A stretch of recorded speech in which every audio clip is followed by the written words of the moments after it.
Hey guys, and good morning. Welcome back to my YouTube channel.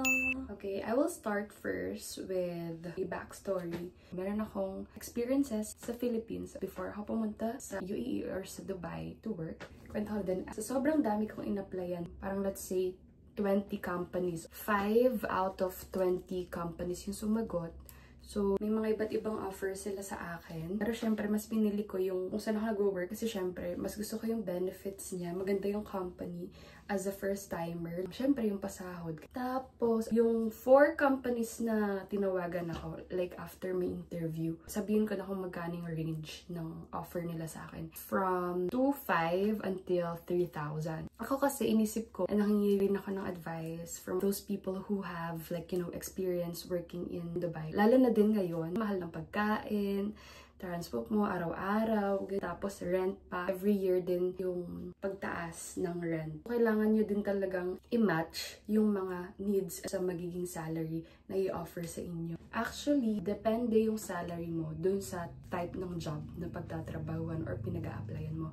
Let's say, for example, ako, admin assistant nga ako sa company na yon. I'm just so lucky na for a first-timer like me na without experience working in the UAE or in Dubai, ganun agad yung na-receive ko na sahod. I would say na for a first-timer like me, ang laki na niya. Kasi nagtatanong din ako kung magkano yung sahod nila before kasi nga wala silang experience. Siguro malaki siya in a way kasi single ako even though may mga investments ako. Pero actually, ang maganda is makakaipon ka talaga. Hindi ko sasabihin kung magkano yung sahod ko.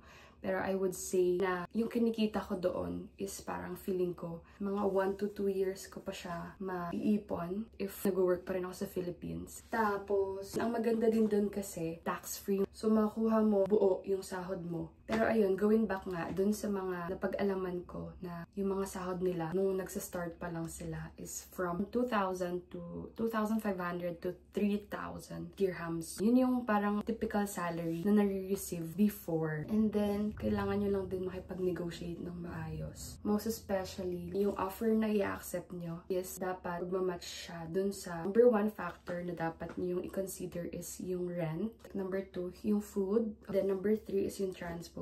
So, ayun yung top 3 na dapat i-consider kapag mag-accept kayo ng offer. Let's talk about naman the benefits na mag-receive mo once mag-work ka sa isang company. Actually, nasa loto ng UAE na dapat lahat ng companies na ino-offer na insurance. Meron din silang benefits na VL or vacation leave, sick leave, compassionate leave. Sobrang daming benefits. Depende nga lang talaga yon sa company. Meron ding other companies na nag-offer ng, let's say sa transpo, meron silang i-offer na lift. Ang maganda naman doon is hatid sundo ka from point to point. I hope may natutunan kayo from this video and I'll see you on my next vlog. Bye!